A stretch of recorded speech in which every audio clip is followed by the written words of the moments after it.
Now we're going to move into our panel discussion. For this part of Engage, we're bringing in a different set of speakers to the virtual stage. I'd like to introduce social media veteran and expert Matt Navarra. Matt has worked as director of social media at the Next Web and was a digital communications advisor for the UK government. Today, you can catch him on his podcast and Facebook group, The Social Media Geek Out. Next up, we have Natalie Nahai. Natalie is an award-winning speaker known for her expertise in psychology, ethics, and consumer behavior.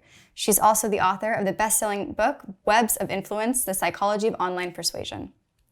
And last but not least, we have e-marketer and analyst and Bloomberg TV regular, Deborah Williamson. Deborah is up to date on all the social media data and has spent her entire career keeping up with digital trends, so it's safe to say she's been really busy this year. Thank you everyone for taking the time to meet today. I think we have a great mix of experts in the room that will make for an interesting discussion.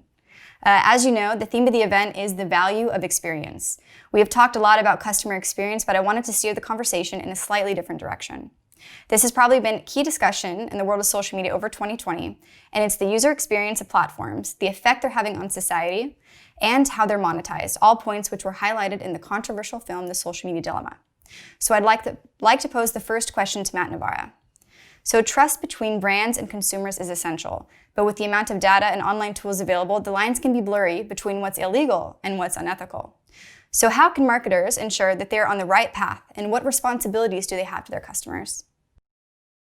So I think you're right. In the last sort of few years, we've seen this big explosion of interest and awareness of what's going on in terms of how your data is being used and how customers' data is being used, and also concerns around privacy and data sharing, not only by the tech companies and the social platforms, but also by advertisers and how they're leveraging the platforms to reach their audiences. So the level of knowledge has grown exponentially over the last few years, and it's been something that's been a trend for some time. I think for marketers, some of it's just getting back to basics. Many of the bigger advertisers, marketers are pretty savvy at knowing what to do in terms of where their boundaries are with customer data and what the legalities are around it. But for some of the smaller and medium-sized companies, I think it's getting back to those basic principles of knowing who your audience is, understanding what their expectations of you are, and making sure that they're aware of how you're using their data and how you're targeting them if they are an existing customer or potentially a new customer. But also being aware of what's going on in the industry and what your customers are telling you in terms of the way that they're feeding back to you, whether it be on your social platforms or even in face-to-face, and reacting and responding to that, as well as being on top of what the bare minimums are in terms of expectations of how their data is going to be used. And I think the other thing is around just a level of transparency and openness and authenticity. So, the word authenticity has been used heavily in the last sort of 12 to 18 months, because I think people are realizing, how inauthentic some things are from advertisers and brands as well. So I think being transparent, making sure making it easy for customers to find what it is that you're going to do with their data, how you might be targeting them, putting it somewhere that's highly accessible for them, and really just keeping on top of a shifting sort of platform trends, really, in terms of how people expect you to use their data. Thanks, Matt. So I think that it's a great segue for our next topic. So let's say that it's not through a subscription model that Facebook would be operated through. So we know that the incentive is there for people to spend as much time on the platform as possible so they can monetize ads. So to Natalie, I would like to understand, so how could we prioritize psychological well-being with the current monetization model in place? I don't think you can.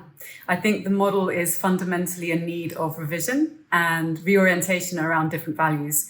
If your business model is predicated on grabbing attention, and attention happens at the detriment of well-being, which often it does, then there's no incentive financially to reduce the amount of attention that you're spending on the site or to change the quality of attention.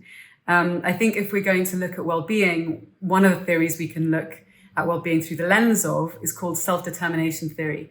And it looks at three main pillars that we might need to be able to accomplish to feel a sense of health and well-being. These are competence.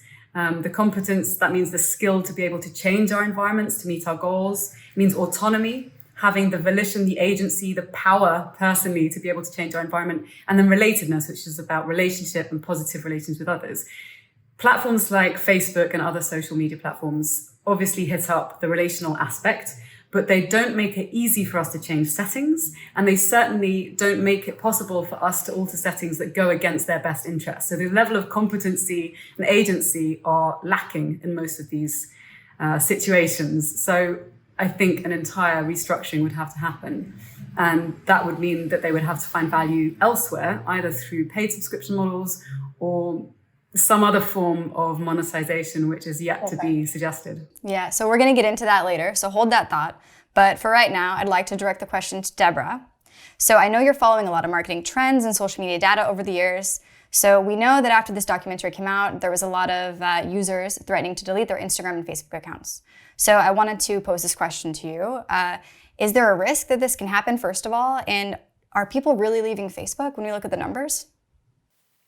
Yeah, that is a really interesting question. And so, I mean, I look at it from a couple of different perspectives. So it's really obvious that some people are, and there has been a lot of divisiveness, a lot of negative emotion, a lot of frustration with the atmosphere on a platform like Facebook. Less so on Instagram, I think, because Instagram, in my opinion, has done a pretty good job of maintaining its main use case of following your passions and your interests, whether those be celebrities or other types of things that you're following. But on the main Facebook platform, yeah, I mean, they have dealt with a lot of issues related to content moderation and hate speech and all sorts of things that I think are impacting some people and causing them to use Facebook less. But what else has happened, though, this year, and we've been paying very close attention to these trends, is that the pandemic has caused people to use, in many cases, people to use social media more.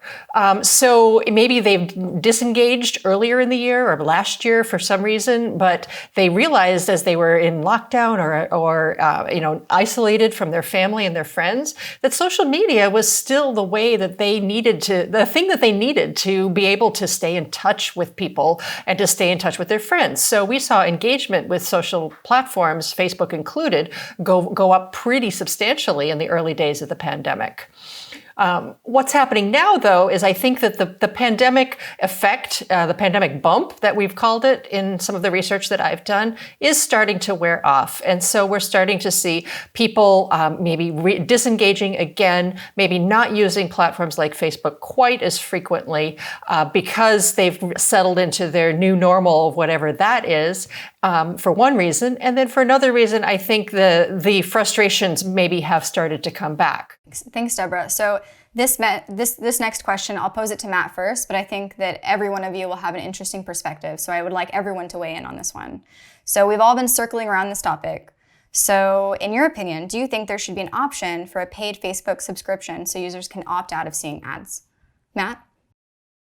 I think in terms of on a purely moral and ethical sort of standpoint, then it's an easy answer in that, yes, I think in the current climate that we're in and the level of awareness and interest in being able to control your data and being able to sort of know what companies are doing with it in terms of targeting you for advertising and things, I think that, yes, you should. But I think the problem is that Facebook, as we were saying earlier, is set up on a very much an ad revenue model. And as soon as you start getting into a situation where you have tiers of users that are paying or non-paying, not only do you have like those that have and have-nots who can afford to be opt out of their data being used for targeting for ads, and those who can and those who cannot, but also from an advertiser's point of view, a brand point of view, you want to be able to use that huge reach. That's what excites a lot of advertisers, having that huge demographic of all people all around the world as a starting point, and then targeting, like funneling down into the groups of customers that you want to hit with an advertisement.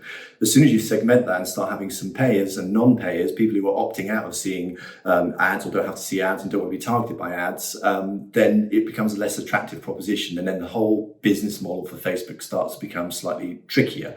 And I think that we also have to ask the question around, are we saying, or as customers, or is it that you don't want to be targeted by ads and not see any ads? Or as Facebook says sometimes, which to a degree I can see why they say it, is it more about being targeted with the right sort of ads or having a better experience? So at least you're seeing ads that are of your interests and relate to your interests. And I think the other part, of course, is giving people those controls back, which is the approach that Facebook has taken up until now, which is giving controls to the user rather than saying you're not going to see ads. So I think that, yes, on a moral and ethical standpoint, I think it's a good reason to do it now as more than ever. But from an implementation point of view and from a business point of view for Facebook and for advertisers, there's a lot more complexity to it, because of course, when you travel around the social web, there's APIs and SDKs and all these technical things.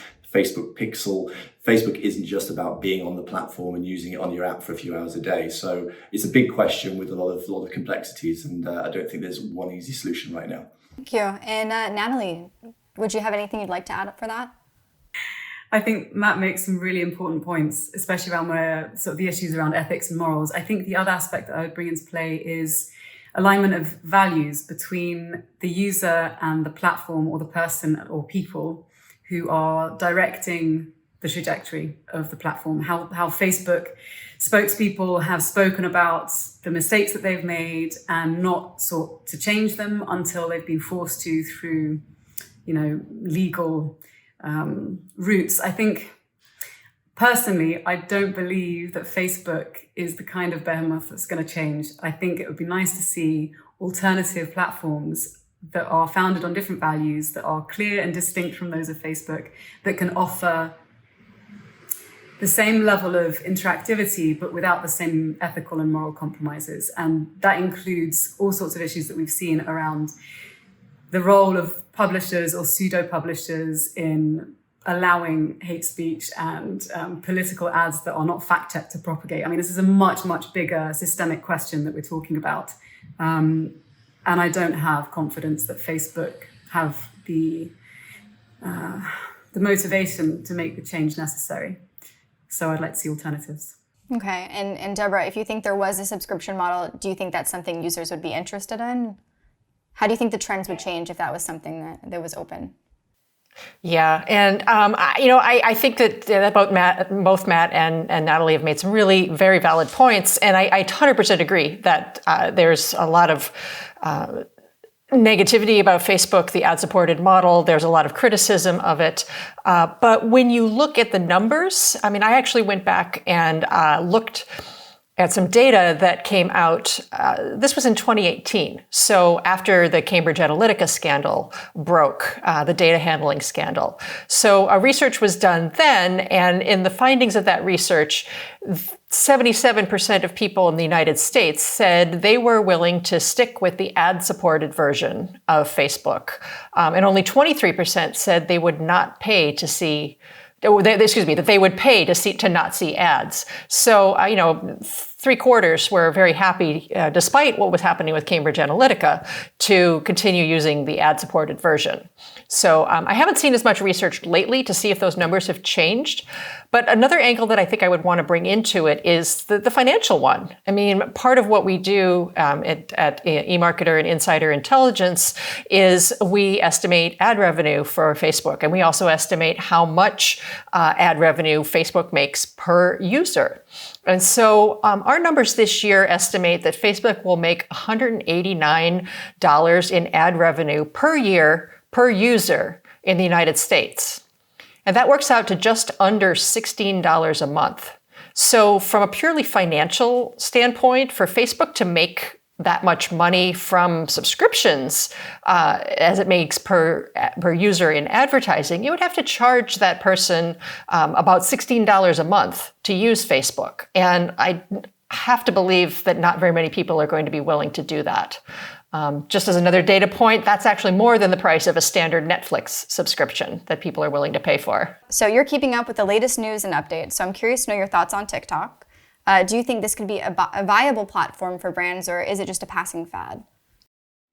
I certainly don't think it's a fad. I think we're way past the tipping point for it to be declared or be seen as a fad that's a flash in the pan. I know at the moment one of the big things that's a talking point with TikTok, certainly in the US and in some other countries, is that it's either trying to get banned by the governments of these countries or has already been banned. But I think those kind of issues will ultimately find a resolution that won't affect marketers and brands in terms of the long-term use of the platform for for marketing and advertising. But putting that to one side, in terms of the sheer volume of users that are on there, the actual goodwill I think that TikTok has behind it, which you don't get with most other platforms at the moment, particularly anything that's owned by Facebook, which dominates the social media landscape. TikTok has a really good sort of position right now to work with advertisers. And also it's got that experience or ability to use the experience of others like Facebook, Twitter, and Snapchat, where things have gone wrong or people have rebelled against it or don't like what they've done, to actually do it differently and do it in a better way. I think the challenge for TikTok at the moment is that certainly for smaller to medium-sized businesses who have less experience and budget to spend on agencies and experts in terms of getting into using TikTok as a platform, that can prove to be somewhat of a hurdle because it is quite unique in terms of comparing it to some other platforms that they're used to advertising on. And also I think the ad platform itself is still fairly in its infancy in terms of its targeting capabilities. It's nowhere near any of the other platforms or many of the other platforms in terms of what you can do with it to reach an audience. But certainly potential huge. Next year I think it will be just as big and important for TikTok as ever, and it will be a good rival to the platforms that currently dominate. Thanks. And Deborah, I'm curious to know if you have any interesting statistics you'd like to share on the topic, or just insights about the new platform. Yeah, no, I mean, I'm completely fascinated with TikTok, mainly because when I first started writing about social media marketing back many years ago at this point, the reason I did was because I was paying attention to what young people were doing, college students and teens, and a platform called Facebook was increasingly occupying their time. So fast forward to this year and last year, what platform is increasingly occupying the time of young people? It's TikTok. And so for me, I think what it's doing is it's creating this whole, helping to create a whole new category of social entertainment. So we're seeing Facebook and Instagram hopping on that as well. Instagram with Reels, for example, which is a feature of Instagram that's very similar to TikTok, almost identical, some people might say. So we're seeing a huge growth in TikTok. I mean, I think they've reported that they have 100 million users in the United States this year. It's definitely an exciting platform to gravitate towards. In some countries in Europe, for example, too, we're estimating that the user base for TikTok has increased this year anywhere from 80% to as much as 250%. So the numbers are still small, but hugely growing. And I think this is a platform that we're going to be paying attention to next year. The big question, obviously, being who owns TikTok and how robust is it going to be going forward. But assuming all things are staying the same, TikTok is able to continue operating in the US and around the world. I think next year is going to be an incredible year for the platform. Thanks. And are any of you actually on TikTok? I myself have not tried it, so it's hard for me to relate, but I know my friends are obsessed with it. So I'm just curious to know, we talk about it a lot. Are you guys using the platform? I'm on it. I'm all over it in terms of watching it, viewing it, engaging with other stuff that's on it. But what I'm not is actually creating for it. And my daughter, who's 10, 11, who likes to watch TikToks with my kind of permissions, is desperate for me to get on there and do stuff with her. And she's devastated that TikTok have verified my account and I actually don't do anything with this dormant verified account. So I suspect next year she'll bully me some more. But I do like the platform. This brings me to a point that I think is good for Natalie. So people are on TikTok and there's a lot of talk that it's kind of an addictive platform. You can go down the TikTok rabbit hole and be on there for a very long time. So what are your thoughts on that? And is this something that could be more dangerous than Facebook in terms of social media addiction? Good question. So there are various techniques that you find on any sort of platform that has an infinite scroll with any amount of rabbit holes that you can dive down into, especially when it comes to videos. We saw this with Facebook, we saw this with Twitter, with Instagram, and obviously now with TikTok.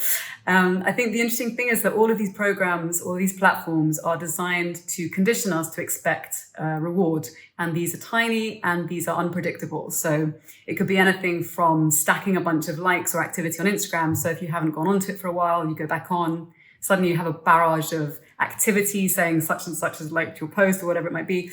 And so we've got to think about it in that context. Say, okay, when people are being set up and conditioned to expect unpredictable rewards, which reward the dopamine pathways in the brain, what capacities does that have for creating habitual patterns of use that start to undermine the user's life quality? It's a big question to ask. I don't want to push it too far, but you have to consider that there are some studies that indicate that our well-being, our levels of stress, our levels of anxiety, our level of upward comparison tend to increase the longer we spend on some of these social platforms. On the flip side, because of the dopamine hit that we get, we can use these platforms to get an experience of excitement or to change our emotional state, which means that, you go on to Instagram in the evening, which I do, and I've stacked up a bunch of things that I want to share with my partner, and we look through them and they're funny. So it can be used intentionally for entertainment purposes or without intention, which then leads to distraction, which can then erode quality of time and fragment our attention. So there's really the whole gamut of what these platforms can do. The real trick is to understand what some of these dynamics are and to know when and how to use it in a way that serves you. So if you want to have an hour of distraction in the evening, great, do it then. Don't do it in the middle of daytime. It requires a bit more conscious reflection. Thanks, Natalie. And I'm also curious because social media is a part of all of our professions. So should we have a different set of boundaries in place than the typical user, or are there different red flags that we should be looking out for to make sure that we're mentally well? Yeah, there is a difference. I think in terms of more public-facing channels like Twitter, which I use, or LinkedIn, because I'm someone who engages in the public domain as a speaker, as an author, as a podcast host, I'm very cautious about how I use it and make sure that I don't share more than I am willing to. In contrast, on Instagram, that's a platform that I use more for my personal pursuits. So following artists that I like, musicians, sharing things in a more intimate setting. So I think as long as you're clear about what your use of the platform is for, then you can find ways to engage in it that's satisfying to you and that's also getting the result that you want. I think we do have to be mindful of what we put out there and how we use these platforms, whether it's personal or professional, because ultimately they still connect to the same individual. So however you use it, it's going to reflect on who you are. That's a good point. And Matt, you're basically a social media influencer. You have a huge following. You're always putting content out there. Do you feel the pressure of having a boundary between what you're doing for your personal life and what you're doing just to consume content? Yeah, I think the hardest thing with it is trying to split the time between, I use social platforms all day long from 9 to 5 in the day, and then people will find, like friends, family, personal relationships will see me constantly on my phone in the evening, and their assumption is that I'm either still working or I don't have time for anything else in my life. And then I try and explain, well, in the daytime I'm not doing anything for myself personally to see what my friends and family are doing, but in the evening I do want to, like many people do in the world that we live in, is look up and see what's going on with the things I'm interested in. But I think for what I've tried to do now is just really basic things like turning off pretty much most of the notifications after a certain time in the day, turning my phone over so I'm not tempted to kind of see if something pops up, if there is any odds of things that kind of pop up on the phone. And I also sort of set time aside in a calendar, very old school way, like on my Gmail calendar actually, where I'll have a certain period of time allocated to doing certain types of activity that involve me looking at my phone both in the daytime as well as in my personal time to get more regimented with it. But it is a challenge, and I see as a parent I'm more and more concerned about the time that they spend looking at their phone. But then I think, well, when I was younger, my parents used to say, don't keep standing in front of the TV and your eyes are going to go square, you're just constantly watching the TV, and nothing really too bad happened to me because of that. And I think all we've done here is we've shifted the medium onto our devices as to where we sort of spend our time. Not looking at a big screen, it's a small screen. But I do think there's still other issues there, which some of the other presenters were talking about there, to do with kind of addiction and using the platform. So there's other greater concerns. Thank you. So we're running out of time. So just to wrap it up, so I'd like to ask each of you, and I'll start with Deborah, if you could give marketers one piece of advice for 2021. 2020 has been hard for us. So if you could give them just one little gem that could make their lives a little bit easier, what would it be? So we'll start with Deborah, and then we'll go Natalie, Matt.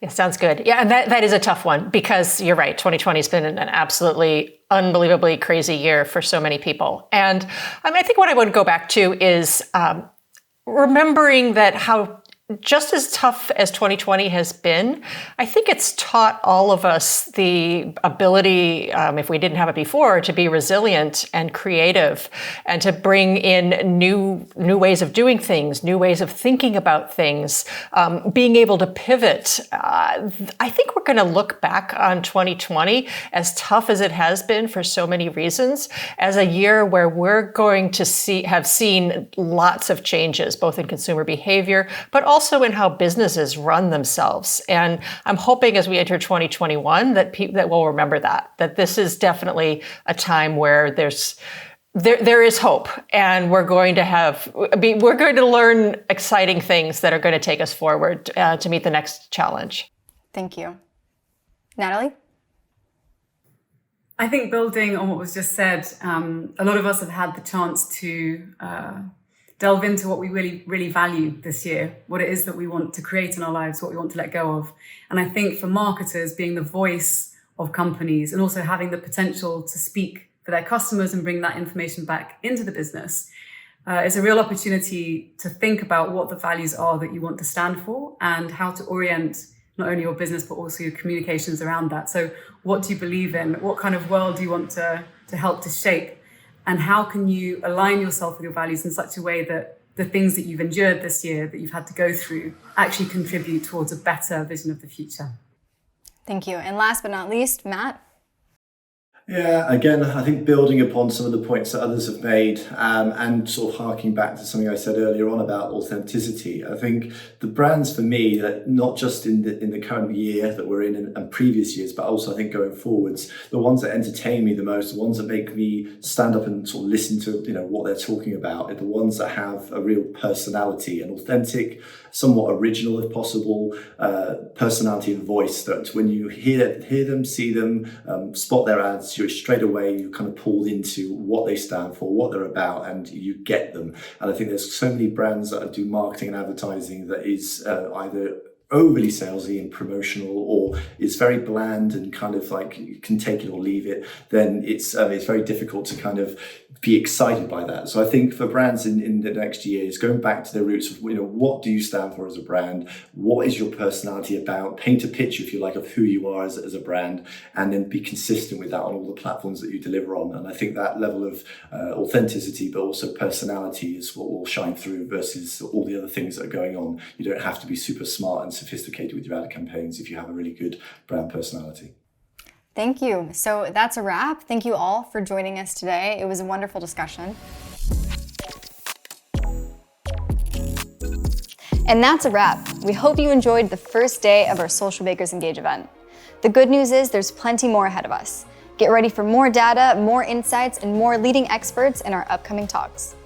If you have any questions in the meantime, be sure to click that question icon in the top right-hand corner of your screen.